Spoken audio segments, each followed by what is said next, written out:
Oh my goodness. At some point, I feel like I need to have some intro music because I'm always ready to shimmy my shoulders and, do all of that. And we have no kind of intro music. But I am so, so glad to be here. Business as usual. We are starting off our Monday live and excited and, great having a new guest we have here, Qy'Darrius. Did I get it right? Absolutely. Yes, I've been yes. practicing. Well, fantastic. Well, it's nice to have you. Nice to see you. Hello, every beautiful body out there. For those who are not familiar, my name is Blair G. Hervey. I am the founder and CEO of The Corporate Strategist. Usually, I would be joined by my colorful co-host, my bestie and soul friend of 20 plus years, D'Angelo Crane. But he decided today that his 9 to 5 was more important than his 5 to 9. So I understand that. So we will wave hello and we will say hi, D, from afar. But welcome to everyone to the Black DEIBA Collective podcast. So usually D'Angelo starts off this part of the segment with what he refers to as the art of the check-in, which I absolutely love. So he said that this is a great opportunity for leaders and for peers and for communities to really and authentically check in with one another by simply asking, how are you feeling? So I'll start with you, Qy'Darrius. How are you feeling today, sir? That's such a great question. I'm feeling really good on this Monday.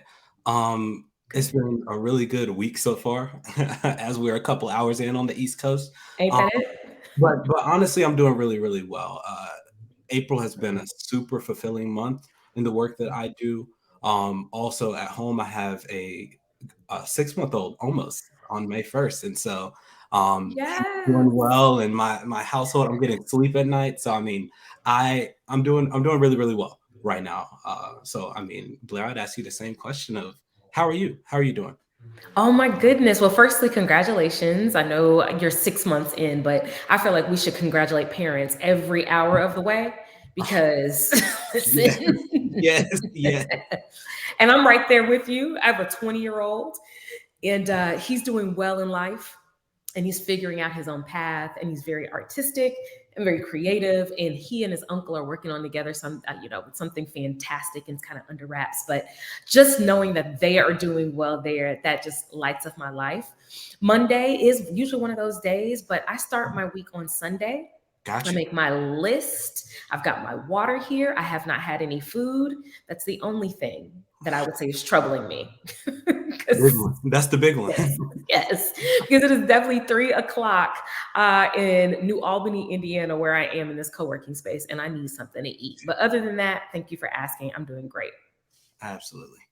Fantastic. Well, again, for anyone who is not familiar with this great individual here, Qy'Darrius is passionate about social justice and creating inclusive spaces for all individuals and has done extensive research and self education on the systemic and structural injustices present in our society today. He founded Microaggressions Speaks, which is a social justice and anti-racism education firm founded to support offices, organizations, workplaces, schools, and even more in an effort to create equitable spaces and innovative justice for individuals of color. I love that. Well, welcome, welcome, welcome. Again, glad to have you here.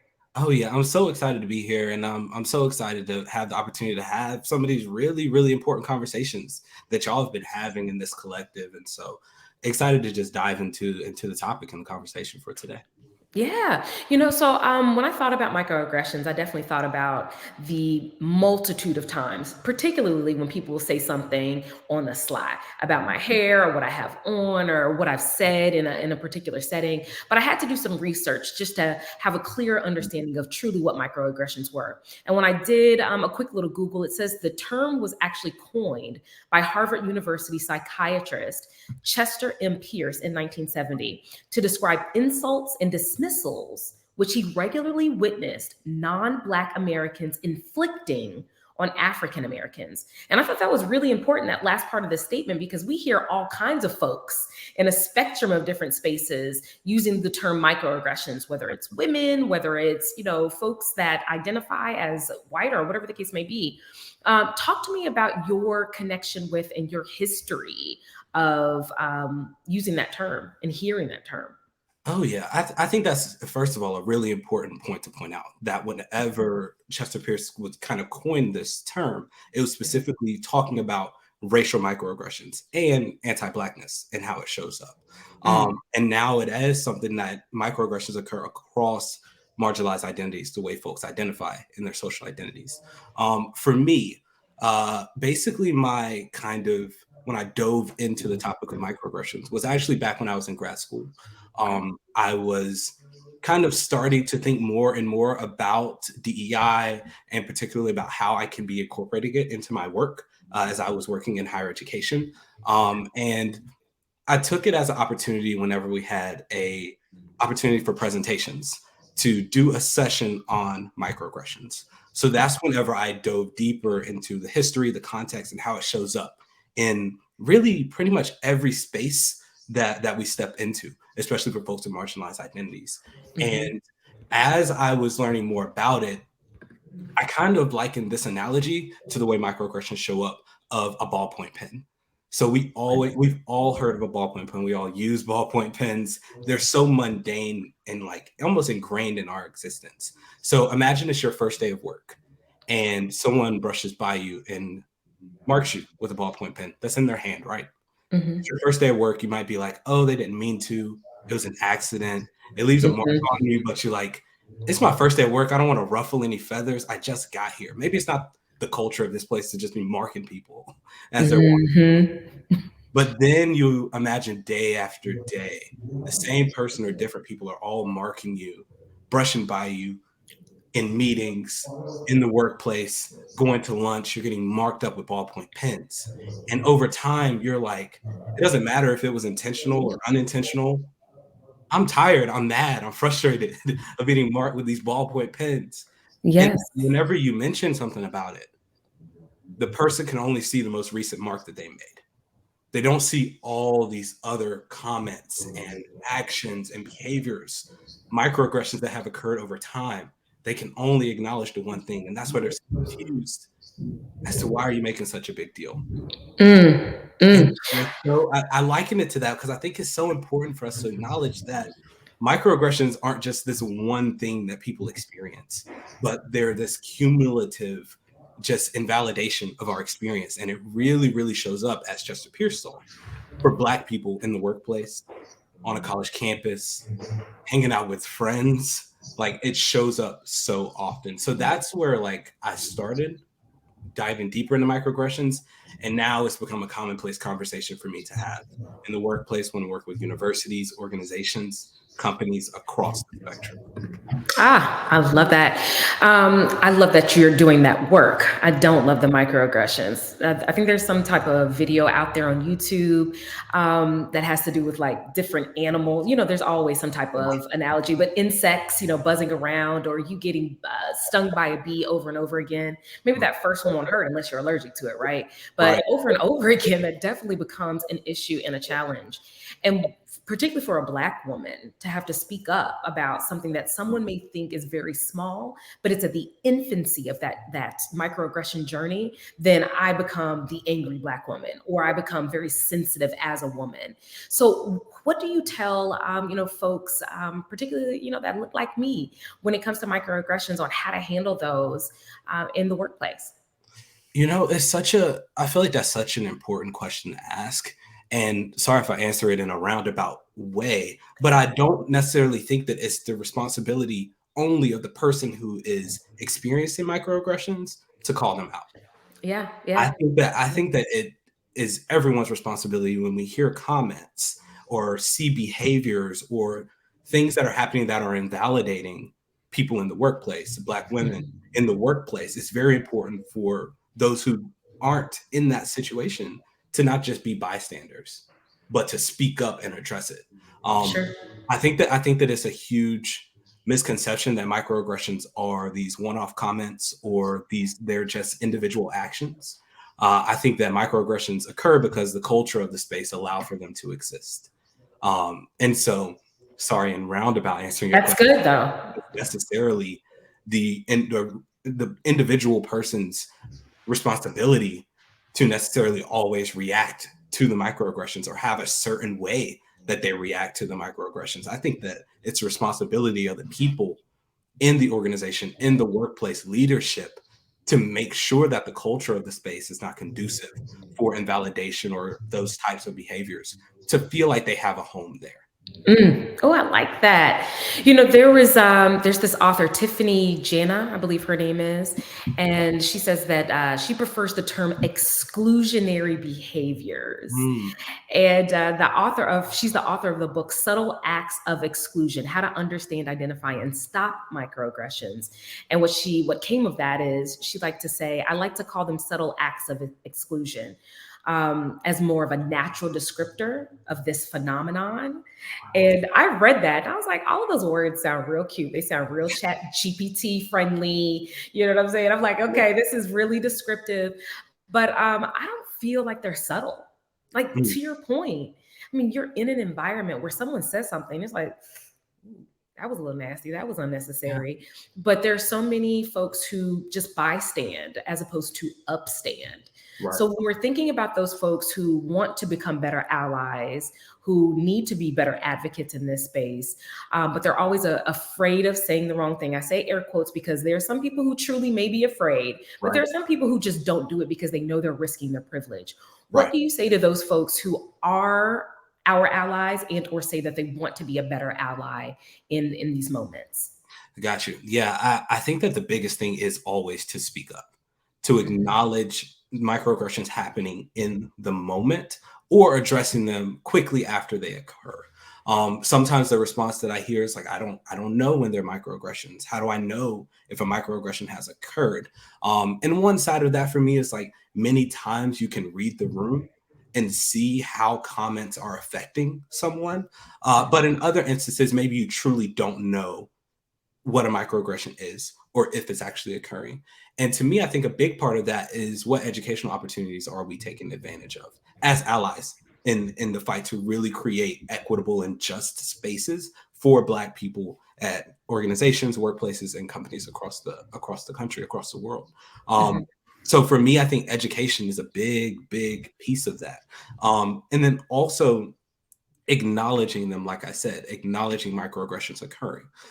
The last thing that I would say there as well is I talked about the culture piece. It's not Mhm. always about the individual actions, but also about the culture that's conducive for that. So creating spaces for people to acknowledge how microaggressions are affecting the workplace all around, not just waiting until you hear a microaggression to speak out about them, but actually creating spaces for folks to feel safe or courageous to share that they have occurred. That's where we get to talk about psychological safety in the workplace and people feeling like they can share the experiences that they have without, like you talked about, being labeled as the angry Black woman or being labeled as a problem within the organization. Yeah. How can we as allies also in this fight as well create and foster psychological safety for Black people in the workplace, in our organizations, in the companies that we work at? Yeah, I think about us as parents. I don't know if this particular phrase is okay in your household, or maybe once your son, right? Your son Mhm. Yep. Right. turns, maybe 2 years old when they start learning these words. But like, shut up is not, Mhm. a term that we use in the house, right? Yep. We don't say stupid. I don't care if my son's 20 years old or not. I don't like those words. Sorry, but crazy things like that. Mm. And so when you are a parent and a child, now again, we're adults, we're talking about adults, but we'll say a child says something like that, what do you usually say? You say, we don't talk like that in this house. Exactly. Exactly. Right? We make it clear that that type of language is not welcome. I'll give you another example. So again, my son is 20 years old. He had one of his friends come by, who, they're all around the same age. This was a few years ago when I was first meeting them. And the young man came in the house, and I think he used a cuss word. I mean, but it was like, look, I'm like a child. It was the S word, right? It was something kind of light in conversation. Sure. But everybody else that knew me did one of these, like, oh, oh, snap.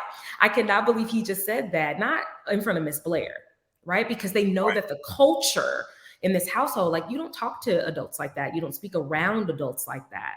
So what can we as leaders, as peers, as advocates, allies, all of us within an environment do to create this culture so that people know that there's not home? There's not a home for that type of language or that behavior. No, that's a really, really good example, because immediately it's like that's not permissible in this house. And you know it's a clear line there. And I think that organizations have a responsibility to do the same thing. Whether that is there's an expressed, clear, direct commitment to belonging and justice in the workplace. Like, we really believe that everybody has a right to feel like they belong in our workplace. And we are taking XYZ actionable steps to make sure that people feel like they belong. We unequivocally denounce microaggressions in the workplace. And we create, period. And we create a space where people who are experiencing microaggressions feel safe enough to share those experiences with leadership in the organization. We also have space or have accountability measures for folks that are also spewing microaggressions. I do believe that there are a lot of actions in the workplace that are explicitly denounced. There are a lot of actions, words, things that corporations say we do not allow for these things here. We unequivocally say that this is not okay in our organization. Why can racial microaggressions not also be on that list? Oh, come on. Why can't we not do that? And that goes to what's the priority of the organization? What's the priority of the workplace? Is it a priority to make Black people feel safe at work? Because microaggressions inherently make me and a lot of people that look like me feel very unsafe every day going into the office. Yeah. And so it's you can make a clear commitment. Companies, organizations do it all the time. That's one step towards creating a culture where microaggressions are not conducive. Then you can start thinking about accountability. You can start creating spaces for people to share when they experience them. You can start to create a culture where people feel like they can be their authentic selves at work, and they can speak up whenever they feel like their workplace is not allowing them to be themselves. Yeah. That's what it's possible. It's a matter of, are the leadership of my organization willing to make that stand? You're right. I mean, we have to have the champions, we have to have the leaders, we have to have the sponsors, we have to have all of those individuals in place that are not just, willing to give us a couple $100s when we need a budget, for a speaker or for the next potluck or, the international potluck or whatever. We need people that are willing to, in essence, risk their privilege, what we often see referred to as accompliship. But when we're really talking about it, people are like, yeah, we could do that. We should do that. But why? I mean, I think we know the answer, but let's share from our perspective. Why aren't people really, truly willing to risk their privilege in these moments? I mean, a lot of times I think people have fear of being exiled from that comfort space that they're in. It can be really comfortable to sit there and not say anything. Yeah. It can be really comfortable to not put your privilege on the line for somebody else. It also takes a lot of energy and effort for yourself to, after you speak up, to also back that up. Because like none of this stuff happens one time you speak up and it's like, okay, microaggressions are now done in our organization. No, this is a long-term project. We have to start thinking about, you talk about accomplices, like you're in it for the long haul. That's right. And so I think that a lot of times folks don't want to put in the effort for DEI, the effort for truly creating spaces where folks feel like they belong, where accessibility is a true right for people to have. And so I think that it's the effort piece. I also think that the fear piece is huge for folks. But my rebuttal to that is, think about the people that are experiencing these oppressive words, thoughts, and actions on a daily basis. Imagine how it feels for them daily to come to work and have to experience comments on their hair, on their body, on their work experience, on the work that they do, being mansplained to on a daily basis. Like, imagine them experiencing this Now think about how uncomfortable you were for those few minutes when you Yes. spoke up to defend them. Just a couple of seconds, maybe. Seconds out of your day to say, no, that's not okay with me. Absolutely. Absolutely. You can take a stand. We have a responsibility to.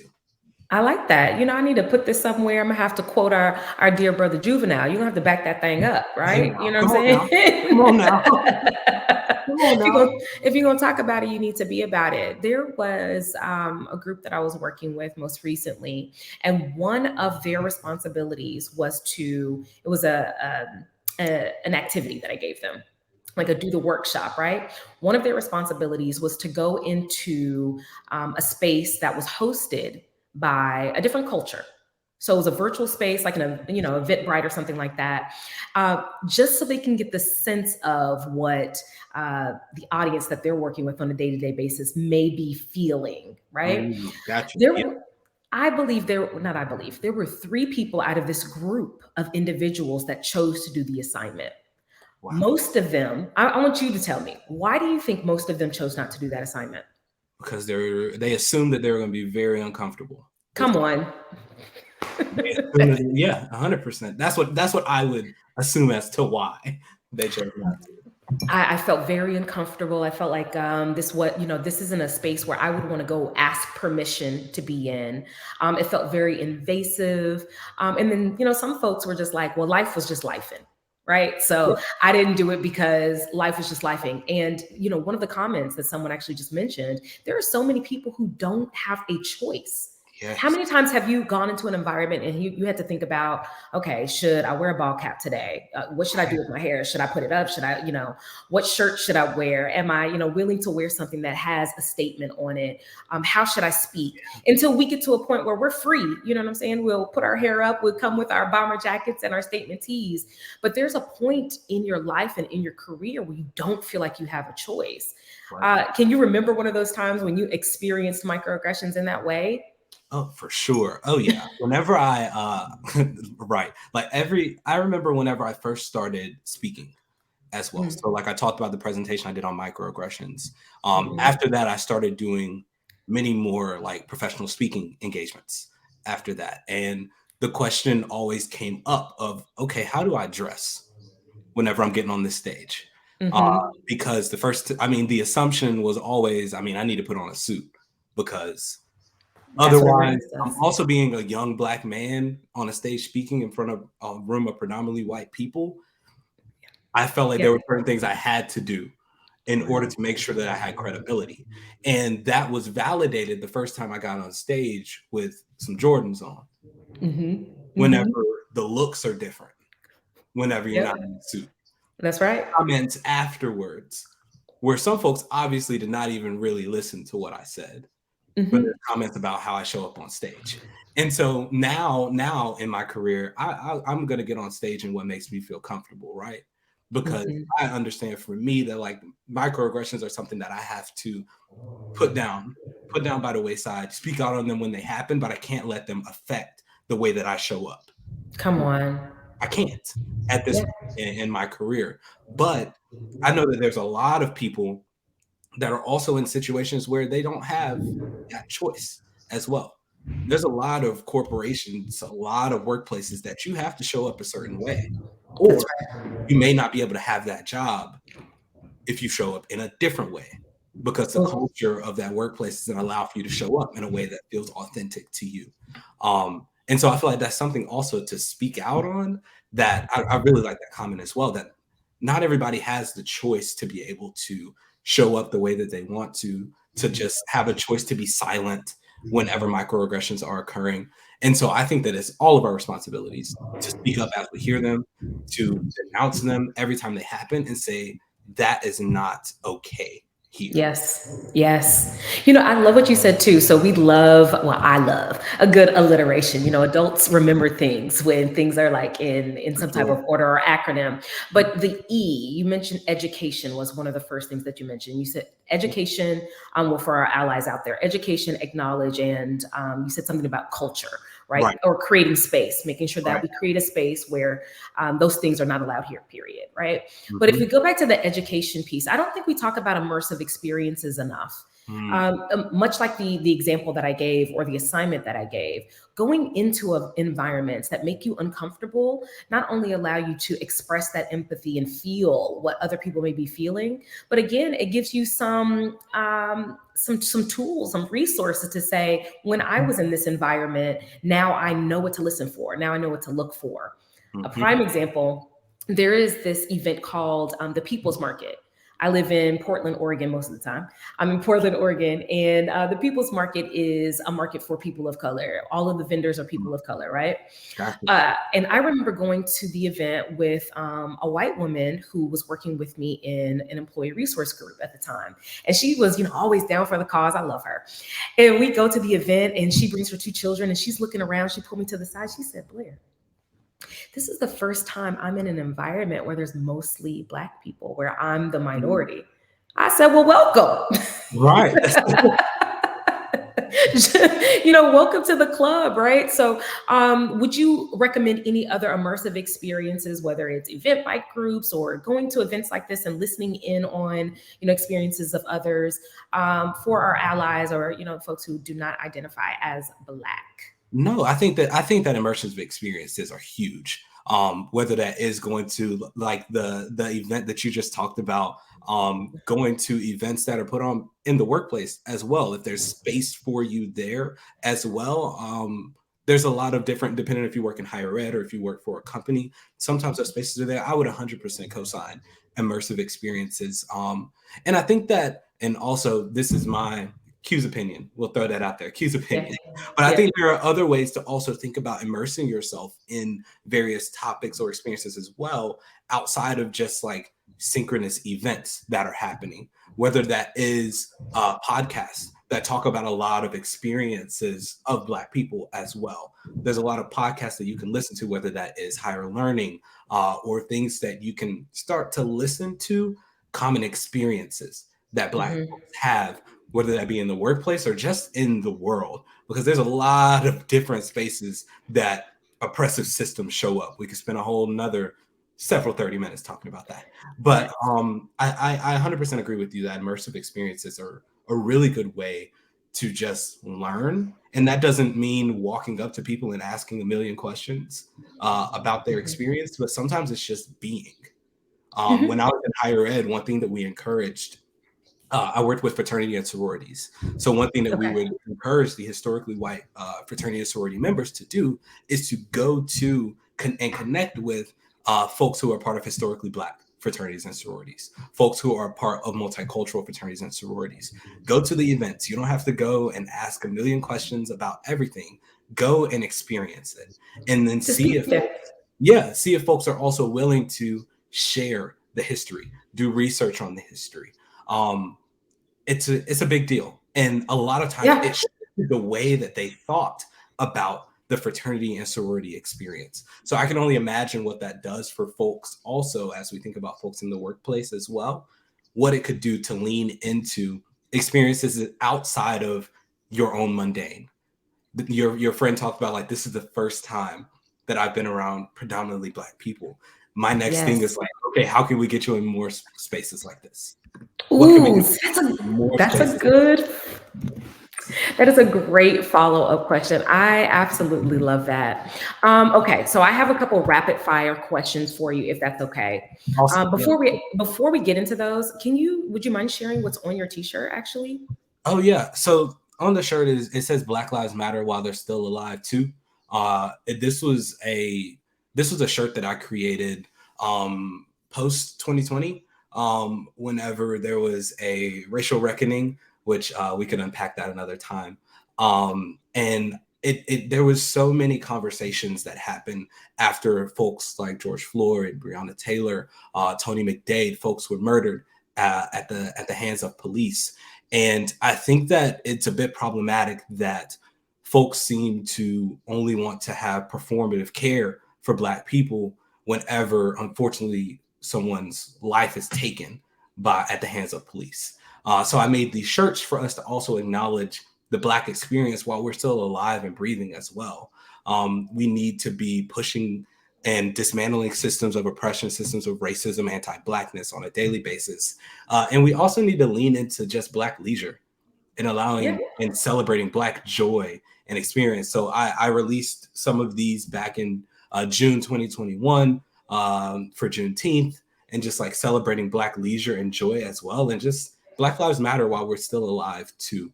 And we should be pushing and really uplifting Black people on a daily basis. So I made shirts so that people could have it on their chest every day.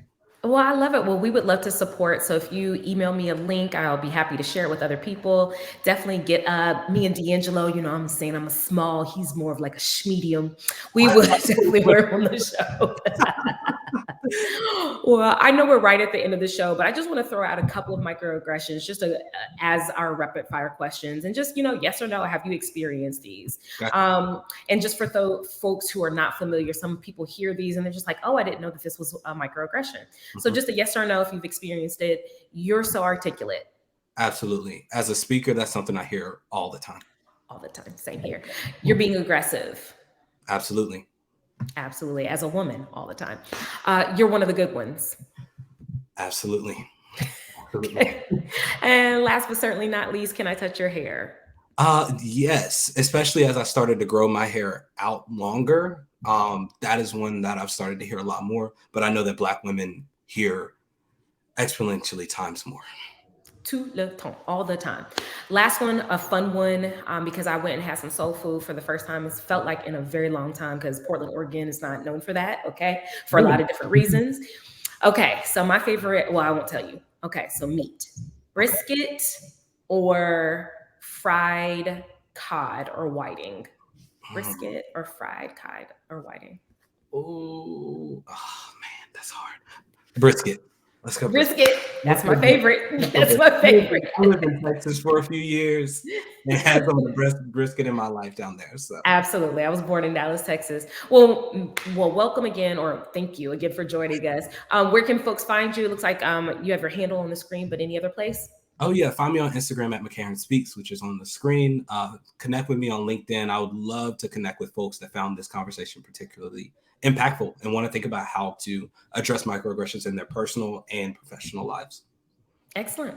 Well, a big shout out to D'Angelo Crane. We miss him this week. We know he's out doing the thing and representing not only the Black DEIBA Collective well, but himself, his company, his business, and the things that he does on a day-to-day basis. We hope to see you all tomorrow and every day at 12 p.m. Pacific time, Eastern at 3 p.m. For another episode of the Black DEIBA Collective with D&B. All right, Qy'Darrius, you have a wonderful day. Thank you again. Awesome. Thank you all. Have a great one. Bye now.